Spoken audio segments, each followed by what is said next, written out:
¿Qué tal? ¿Cómo están? Seguramente ustedes habrán escuchado decir que la ciencia ha avanzado en estos años, en estas décadas, más que en todo el resto de la historia de la humanidad, que las personas viven más y mejores años hoy que nunca antes, que en poco tiempo más los seres humanos vamos a ser capaces de hacer cosas que nuestros abuelos considerarían increíbles, irrealizables, fantasía, ciencia ficción, en fin. Bueno, toda esta efervescencia o parte de ella, de esta efervescencia científica, que es extraordinaria, ¿no es verdad? Que usted la pispa, la supone, la ve, de soslayo, en fin. Bueno, está incluida en este libro que se llama El ladrón de cerebros. Ahí está. Que escribe Pere Estupiñán, que es un español que está sentado acá con nosotros, que ha admitido, él, es catalán, que ha admitido que se ha dedicado en estos años a perseguir cerebros, a extraerles información, conocimiento, y divulgarlo a través de este libro, de sus columnas, de programas de televisión, en fin. Pere, muchas gracias por estar con nosotros y acompañarnos en esta conversación que espero sea tan interesante como tu libro, que pude prácticamente entero leer. Eres comunicador, además de científico, de biólogo, de químico, en fin. Y dejaste el ejercicio de la ciencia, Pere, para divulgarla, para hacerla masiva, que es algo en lo que el ser humano, el mundo científico, está en deuda, ¿no? Sí, lo empecé haciendo, lo reconozco, de manera egoísta. Egoísta en el sentido de que cuando estás en el laboratorio haciendo ciencia, al final aprendes muchísimo de algo muy pequeñito. Yo tenía unos intereses generales mucho más amplios y entonces es cuando decidí dedicarme a la divulgación científica de manera egoísta para aprender muchísimo yo, ¿no? Y entonces lo del concepto del ladrón de cerebros, que al final es lo que estás haciendo tú también, con tus entrevistados. O sea, les captas lo mejor de ellos para transmitirlos a la gente. Yo tuve la suerte de estar en Estados Unidos, en el MIT, en Harvard, en el Instituto Nacional de Salud de Estados Unidos, con acceso a los científicos líderes del momento. ¿Vale? Hay un montón de temas que tú tratas en este libro que de verdad, cuando uno termina de leerlo, se cree un poco más, o se supone un poco más inteligente, ¿no es verdad? Mucho mejor, evidentemente, informado. Y uno de los temas que ocupa un lugar especial en este libro es la neurociencia, que parece ser, te fascina, y el cerebro humano, que parece ser, a tu juicio, y desde luego lo es, debe ser el organismo más fascinante que uno pueda imaginarse, del que sabíamos tan poco hace tan poco. ¿En qué está la neurociencia hoy día, Pere? Mira, sin duda es la estructura más compleja del universo. Eso sí, o sea, si tú miras la cantidad de conexiones neuronales que hay, o sea, no hay ninguna otra estructura que tenga este grado de complejidad. La filosofía ha estado estudiando durante muchísimos siglos el comportamiento humano, pero sin poder ver el cerebro. Es decir, interpretas que la gente a veces se comporta de una manera, de otra, la psicología moderna también, pero la neurociencia desde hace unas décadas te permite ver con imágenes con neuroimagen y con técnicas de optogenética y de estimulación magnética transcraneal qué ocurre en el cerebro cuando estás haciendo cierta acción. Y entonces te permite, lo que hace la ciencia, poner a prueba hipótesis. Es decir, la filosofía observa la realidad y dice, bueno, yo creo que esto funciona de esta manera, yo creo que esto funciona de esta manera, pero esto no es ciencia. La ciencia es decir, contemplar estas creencias como hipótesis y ponerlas a prueba experimentalmente. Y esto es lo que permite la neurociencia. En lo que está más ahora, como siempre, el gran reto es la salud. O sea, el Alzheimer podría ser el gran reto. O sea, comprender el cerebro humano es muy bonito, pero estamos en un momento donde vamos a envejecer mucho más a nivel físico. Lo estamos haciendo ya. Lo estamos haciendo. Los chilenos vivimos 10 años más por lo menos de lo que vivíamos 20 o 30 atrás. Sí, y hay un límite a la capacidad biológica de envejecimiento, pero hay técnicas que te permiten o permitirán en el futuro revertir este envejecimiento y quizás con células madre, con técnicas de edición genética, o sea, ser capaces de superar estos límites biológicos, que esto es un tema interesante y muy interesante, sobre todo porque cuando se habla de avance en neurociencia se despiertan muchas esperanzas que están dormidas por muchos años en personas que han sufrido daños neurológicos, quienes han estado postrados por décadas en camas, en sillas de ruedas, de manera que la ciencia pueda descubrir o desarrollar nuevas técnicas que les permitan recobrar parte de su vida anterior. Sí. ¿Qué tanto de mito, qué tanto de realidad hay en aquello? ¿Qué esperanzas se pueden cumplir y cuales simplemente son falsas? En el libro te hablo de un caso concreto de un chico que tuvo un accidente o sea, se rompió el cuello cayendo a la piscina, está completamente paralítico, pero cuando hay una lesión medular, a veces quedan pequeñas fibras intactas por dentro. Son fibras nerviosas que no pasan ninguna información, pero están allí. Con una estimulación de partes del cerebro y de los músculos a la vez, lograron recodificar la información que pasa por estas fibras, y este chico ahora puede mover los brazos. O sea, esto ya es espectacular de por sí. O sea, en el futuro no sabemos cómo será. O sea, lo que sí que sabemos es por eso... O sea, ¿que curaremos completamente el cáncer en el futuro? Es posible. Pero el tema es que ya lo estamos curando. Y la medicina personalizada, basada en el ADN, ya está ocurriendo. Hablemos de eso más adelante, me parece fascinante. Y el tema es que cuanto más conocimiento científico tengamos, obvio los médicos, pero también nosotros, más podemos tener cierto control sobre nuestro bienestar físico y emocional. O sea, yo creo que yo me siento muy tranquilo invirtiendo tiempo con estos libros y con estas entrevistas, porque al final veo que está teniendo un impacto positivo en la gente, el hecho de adquirir y apropiarse de este conocimiento, ¿no? Tú hablas, hay un montón de partes bien interesantes de conceptos que yo desconocía por completo. Tú hablas, por ejemplo, de que las habilidades cognitivas se pueden mejorar, dices tú. Claro. Tú puedes hacer una suerte de gimnasia cognitiva, de tal manera de, luego de ella o a través de ella, incrementar tus habilidades, cambiar incluso, hablas tú, cuestión que me parece sorprendente, modificar tu personalidad. Sí. O sea, es verdad que también hay mucha exageración en esto, ¿eh? O sea, hay mucha gente que está vendiendo unos ejercicios como para Pero casi se tiene el cerebro como un músculo, ¿no? Se llama Brain Fitness. Ajá. Brain Fitness es gimnasia cerebral, y la analogía de vas al gimnasio y haces mucho ejercicio de bíceps y te crece el bíceps, haces unos ejercicios cognitivos específicos para mejorar la atención o la memoria de trabajo o cualquier actividad cognitiva, la capacidad visual. O sea, en el ejército hay gente que está utilizando esta estimulación de ciertas áreas del cerebro mientras estás haciendo una acción que te hace, o sea, aprender más rápido de lo que aprenderías sin esta estimulación. O sea, al final la cafeína te hace estar más despierto, ¿no? Perfectamente. Hay neurodoping. Neurodoping, o sea, hay fármacos que funcionan para gente con déficit de atención, y eso es delicado, ¿eh? No estoy diciendo que nadie los pruebe, ¿eh? Pero que si los prueben personas que no tienen este déficit de atención, les mejoran algunas capacidades cognitivas. Es decir, estamos pasando de la neurociencia a la neurotecnología. Me refiero que la ciencia es generar conocimiento. Por ejemplo, en genética ha pasado, Watson y Crick descubren la estructura del ADN en el 1953, y hasta los años 70 o 80 todo es ciencia, es simplemente conocer, entender cómo funciona. Hay un momento que empieza a haber organismos modificados genéticamente, empieza a haber selección de embriones, se está pasando ya a la aplicación de esta ciencia.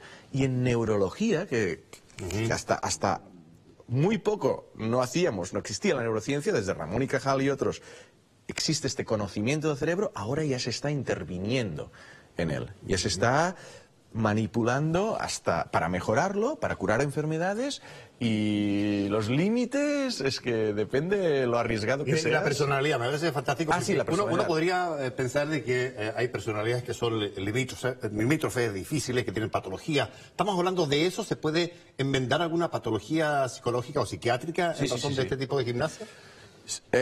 Sí, o sea, más que gimnasia, la manipulación de la actividad del cerebro desde fuera, ¿vale? Es decir, por ejemplo, con depresión se ha visto. Tú te puedes tomar antidepresivos, pero también hay actividad en una zona concreta que se ha observado más baja, pues la puedes activar desde fuera. Y eso estimula al depresivo y lo saca más fácilmente adelante. Sí. ¿No? Y esto ya está publicado en revistas de referencia, ¿eh? O sea, donde se ve cambios de personalidad muy drásticos son cuando hay accidentes. Cuando alguien ha tenido una embolia o ha tenido algún accidente y se ve que de repente hay un cambio, ¿no? Esto se puede de alguna forma reparar con estimulación, y hay un caso muy concreto, también explico en el libro, que es nuestros juicios morales, ¿vale? Es decir, hay una zona del cerebro que se ha visto que cuando pensamos, por ejemplo, hay un test muy concreto que es, vas con un tren y... Bueno, tú estás fuera, ves un tren que va por la vía y se ha dormido el conductor, y hay 5 personas dormidas en la vía, que las va a atropellar. Y tú desde fuera tienes la opción de mover una palanca que no las atropelle, vaya por otra vía, pero atropelle a uno. ¿Lo haces o no lo haces?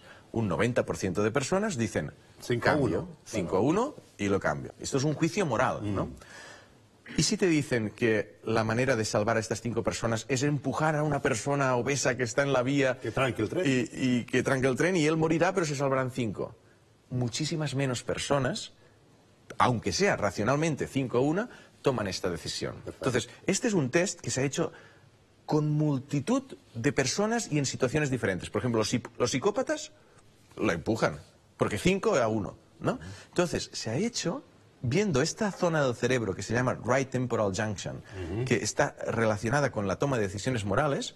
Se ha hecho desactivando esta zona y las mismas personas dicen, pues le empujo, se comportan más como psicópatas. Es gracioso que se ha hecho incluso con una lengua extranjera.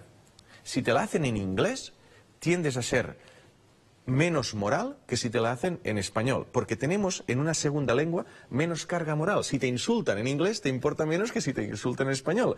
Tú mientes más fácilmente en inglés, porque te da más igual moralmente que en español. O sea, y esto... Como cuando te portas más mal o peor fuera de tu entorno directo que cuando estás en él, porque tienes otras condicionantes. Claro. Te quería llevar al tema de porque también leía la meditación, el deporte y la gimnasia cerebral, de lo que estamos hablando, mejoran tu capacidad cognitiva. La meditación. Sí. Es un tema que está particularmente de moda hoy día en Chile, recientemente. Sí. ¿Qué importancia tiene? La meditación se ha observado. Aquí hay dos temas en ciencia, ¿no? La meditación es un ejercicio básicamente respiratorio, ¿no? Sí, y de poner un poco un estado mental, unas circunstancias y tal. Aquello, claro. ¿No?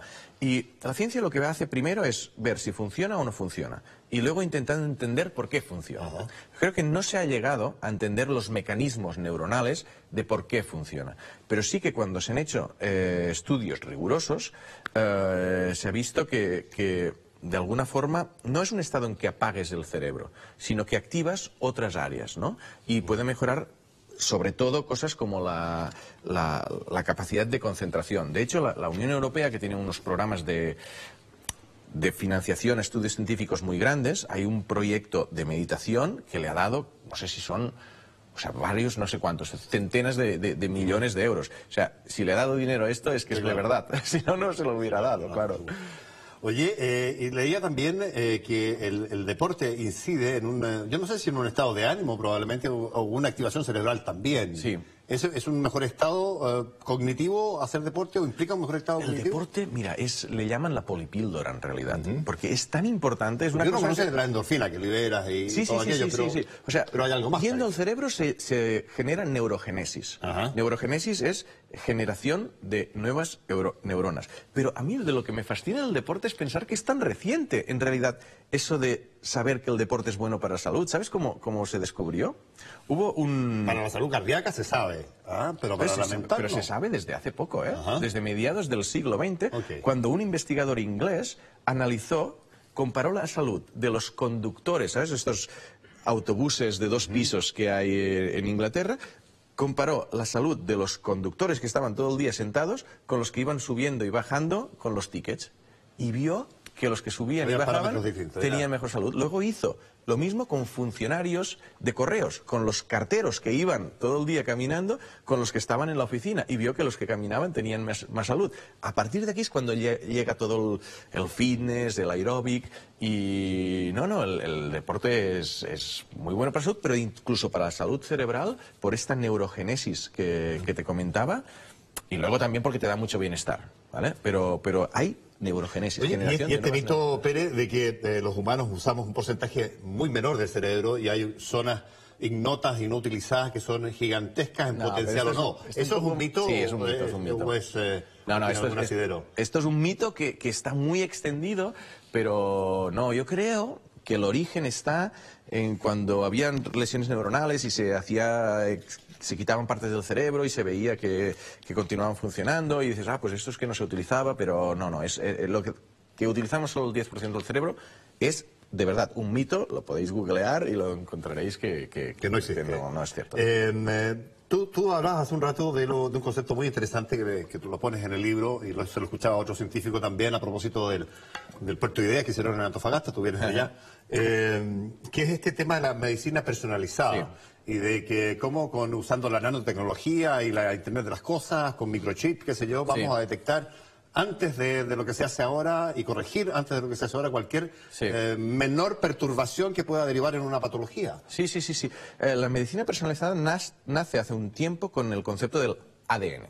Es decir, si sabemos que tenemos diferencias en nuestro ADN y yo puedo ir al médico, me mira mis genes y dice, uy, tienes predisposición al cáncer de próstata, pues me puedo hacer análisis antes. O si tengo un cáncer, una mujer tiene un cáncer de pecho y miren qué tipo de mutación genética provoca este cáncer, le pueden dar una medicina y con una cantidad justa a su cáncer. Esto es lo que sería la medicina personalizada. Pero ahora, con toda esta explosión de wearables y de chips que tendremos instalados en nuestro cuerpo, unidos a todo este data science o big data, sí que te permitirá lo que se llama monitorear tu salud de forma constante. Los diabéticos ya tienen, algunos diabéticos, como un chip que va midiendo niveles de glucosa de manera constante y si ven alguna limitación, dice, pim, pim, pim, pim. Pero imagínate personas con epilepsia, por ejemplo, ¿vale? Es capaz de anticipar algún ataque, entonces. Si logras una señal,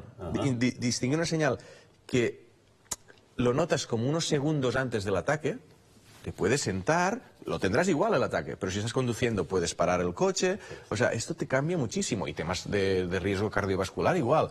O sea, este concepto de ir al médico a que nos mire la salud una vez cada año, 2 años o 5 años, en el futuro será absurdo.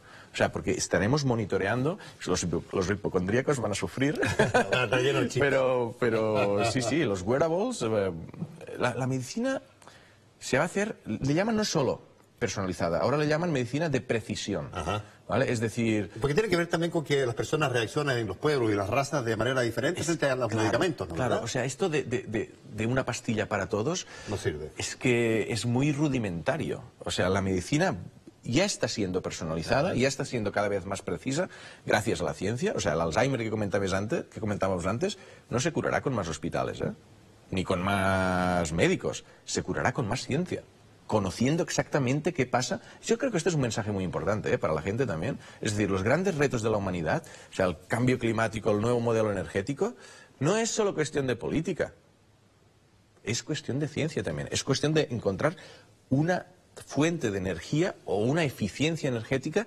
tecnológicamente mucho mejor. Hablemos de las células madres, que es un tema bien fascinante porque en medio de todo este devenir científico hay mucha expectativa puesta en qué va a significar o qué está significando ya la evolución, el desarrollo del tema de las células madres. ¿Qué hay ahí de cierto? ¿Qué hay ahí de falacia, Pérez? Ostras, lo más peligroso es la falacia que hay. O sea, células madre hay de varios tipos. Están las células madre adultas, que son las que puedes tener en cualquier reservorio del cuerpo, y estas tienen una capacidad de diferenciación limitada. Pero bueno, te pueden servir para algo cardíaco, tal. Luego están las embrionarias, que son delicadas, y luego las reprogramadas, que son las últimas, y estas son las que tienen más potencial, ¿no? Porque tú puedes coger una célula de la piel, reprogramarla genéticamente, convertirla en una célula madre, y eso te puede generar nuevos órganos y tal. Pero, ¿dónde estamos? Estamos en que hay médicos reparando tejido cardíaco con células madre. Yo he estado en un hospital... ¿Y funciona? Funciona. Sí. Pero luego hay unos chantas que te sacan células madre de la grasa, y yo he estado, y lo explico en el libro, en una clínica de Miami, donde prometen que curan el Alzheimer, que curan el autismo, que curan el SIDA, y la gente, como la esperanza es lo último que se pierde, cuando una hija va porque su madre tiene Alzheimer y el neurólogo le dice no hay cura posible, y él dice, no, pero con las células madre se puede curar, y le sacan unas cuantas células de la grasa, se las vuelven a inyectar. No es un delito, porque no estás inyectando nada externo, no es un fármaco, estás simplemente... Pero estás cobrando por ello 10.000 euros. Hay 10.000 dólares. O sea, ahí se tiene que ir con mucho cuidado con las células. Hablemos de Alzheimer, de cáncer, si quieres, y de un montón de otras cosas que están en este libro a la vuelta del corte comercial, Pérez, y se me acompaña. Claro.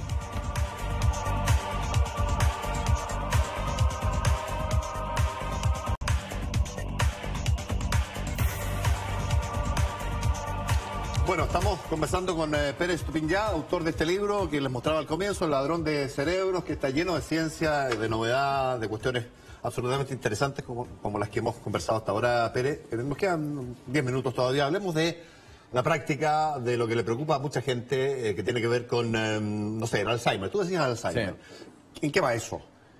Muy lento. Es el gran reto de la ciencia, el Alzheimer. Junto con el cáncer, ¿no? Pero ya hablaremos. El cáncer se está curando más que el Alzheimer. El Alzheimer o sea, en ratones ya se ha curado un montón de veces, Sí, claro. pero cuando se hacen ensayos clínicos con los fármacos que han funcionado en ratones, se observa que no han funcionado en humanos. El año pasado hubo dos, la revista Nature lo explicó, dos grandes ensayos clínicos con fármacos de Alzheimer que se ha demostrado que no funcionaban.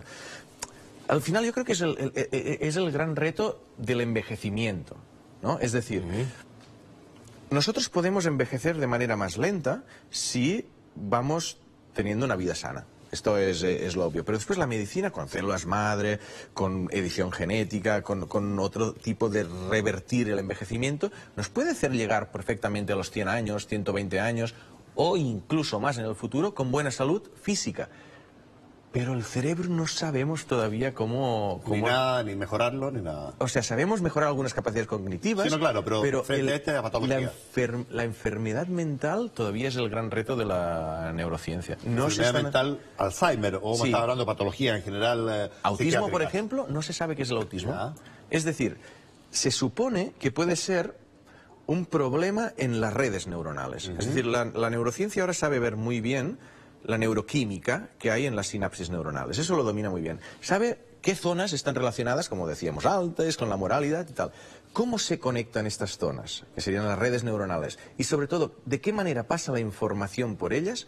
Esto es, en parte, el reto del proyecto BRAIN, impulsado por Obama. Es una gran cosa que tú describes acá, que Sí, es un sí, sí. estudio que está dotado de una cantidad de recursos ilimitados, prácticamente. Y que el objetivo que tiene es Mapear el cerebro humano. mapear el cerebro humano, y se supone que cuando seamos capaces, igual que los astrofísicos, estuve en ALMA la semana pasada Sí. y vi una nueva manera de observar el universo. Cada vez que un astrofísico tiene un nuevo telescopio más potente, ve cosas, ¿vale?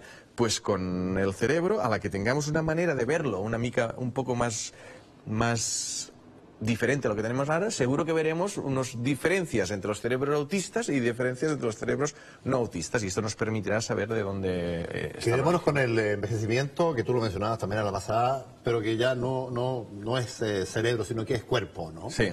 ¿Qué va de eso? Porque de verdad la gente está viviendo mucho más, y tú hablabas de Sí. poder vivir 100, 110, 120 años con una salud compatible con esa edad. Mira, el envejecimiento es una acumulación de errores. Hay gente que dice que el envejecimiento es una enfermedad. Es decir, las células van acumulando errores con el tiempo. Hay unos errores que vienen del propio metabolismo, y estos no los puedes cambiar, o sea, por muy bien que se van acumulando errores, y otros que vienen del estilo de vida, si fumas, si no haces ejercicio, si tienes... Vale. Entonces, llevando una vida muy sana, si tuvieras los errores al mínimo, quizás podrías llegar a un tope de 120, 125 años. Es decir, cuidándote muchísimo, vas a envejecer más, porque la edad cronológica y la edad biológica no siempre Difieren, coinciden, sí, claro. ¿vale?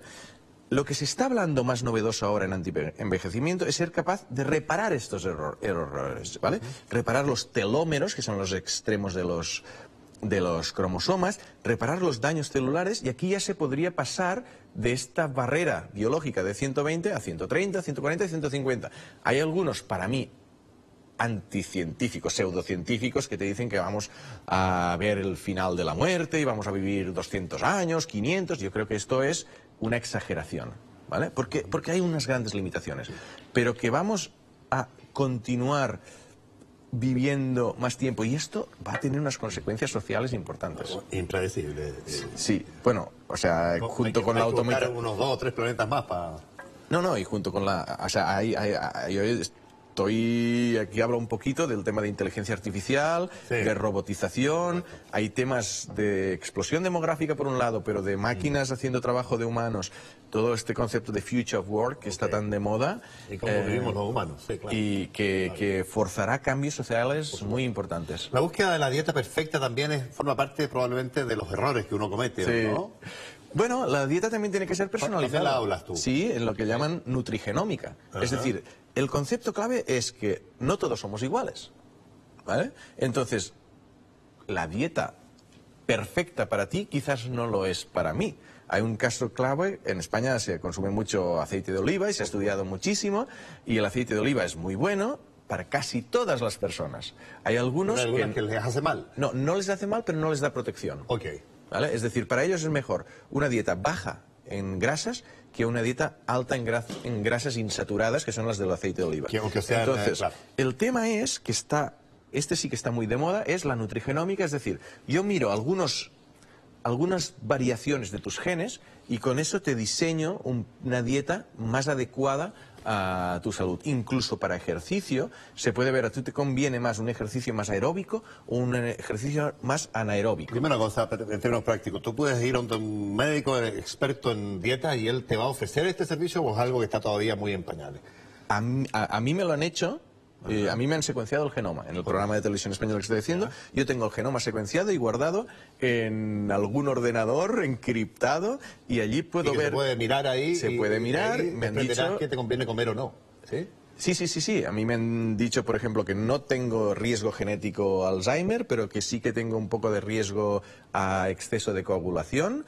Entonces, la enfermedad coronaria, digamos. Sí, entonces, y de cáncer parece que estoy bastante bien protegido, de enfermedad coronaria no tanto, entonces yo ya sé un poco hacia dónde mirar, ¿no? Y en temas de nutrición también me hicieron los análisis y la verdad no me dijeron nada original. Es decir, soy muy normal. Si eres normal, te van a decir, pues come verdura, come pescado y ya está. No detectaron ninguna diferencia que me dijera, ostras, no comas frutos secos. ¿Vale? Pero algunas personas se lo pueden decir. El gran objetivo todavía no cumplido de la ciencia es el Alzheimer, uno de los grandes de la ciencia médica.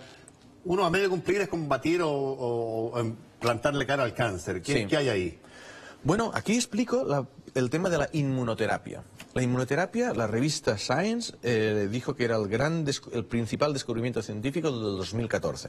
Es un descubrimiento que empezó 20 años atrás y terminó en 2014 con la publicación de unos ensayos clínicos que demostraban que funcionaba en humanos. ¿Vale? Todo empieza en células en cultivos celulares, en ratones y después en humanos. La inmunoterapia es... Células cancerígenas tenemos muy a menudo nosotros, pero el sistema inmune las detecta y las elimina. ¿Vale? Lo que pasa es que algunas células cancerígenas se esconden del sistema inmune. Y se esconden, los científicos han descubierto, segregando unas proteínas en las membranas que les hacen fingir que son células propias. Falsamente normales. Claro. Entonces, sabiendo esto, que se hace con ciencia básica, con investigación básica, han diseñado, se llaman PDL, estas proteínas. Hay unos antígenos de PDL que las tapan y entonces el sistema inmune las puede volver a destrozar. Entonces, por ser concretos, cánceres metastásicos melanómicos, que son los ensayos que se han hecho. O sea, personas que tienen un melanoma y que ya se ha extendido por otras partes del cuerpo y que el médico les dice, te quedan 6 meses de vida. ¿Vale? Los investigadores de la UCLA, de la UCLA en Los Ángeles, han hecho estos ensayos clínicos y entrevisté a un señor que participó 5 años atrás en este ensayo que les habían dicho, usted se va a morir, y con estos ensayos clínicos se curó. Y yo le estaba entrevistando... ¿Y no tiene huella de cáncer? No, se curó porque esta inmunoterapia atacó estas células. Esta inmunoterapia no sirve para todos los tipos del cáncer. Pero para este sí. Para el melanoma... ¿Ya? ¿Y cuál más? ¿Y cuál más? Para el de pulmón se está investigando. Para los cánceres que son acumulación de muchos errores, porque se ve muy diferente. Para un cáncer infantil, por ejemplo, no es válido. Pulmón es cigarrillo, por eso ese es un error, ¿no? Cuando tú hablas de error es eso. Cuando hay muchas mutaciones, o sea, por ultravioleta, por las agresiones de cigarrillos, las células esas, es más fácil que el sistema inmune las detecte porque tienen un montón de cambios, no solo uno. Melanoma, pulmón y... Creo que estos dos son los que ya se han demostrado que funcionan y continúan haciendo ensayos clínicos con otros. Pérez, tú bien ya, se nos pasó volando, la verdad, esta media hora, así que te agradecemos especialmente haber estado acá presentándonos este ladrón de cerebros que tiene un montón de temas. La verdad yo lo recomiendo, no lo alcancé a leer entero, pero de lo que leí, que fue gran parte, quedé probablemente convencido que soy un poco más inteligente después de conocer esta parte. Que la inteligencia no es una capacidad, es una actitud. Es una actitud. Está bien. Pérez, muchas gracias. A ti. Gracias.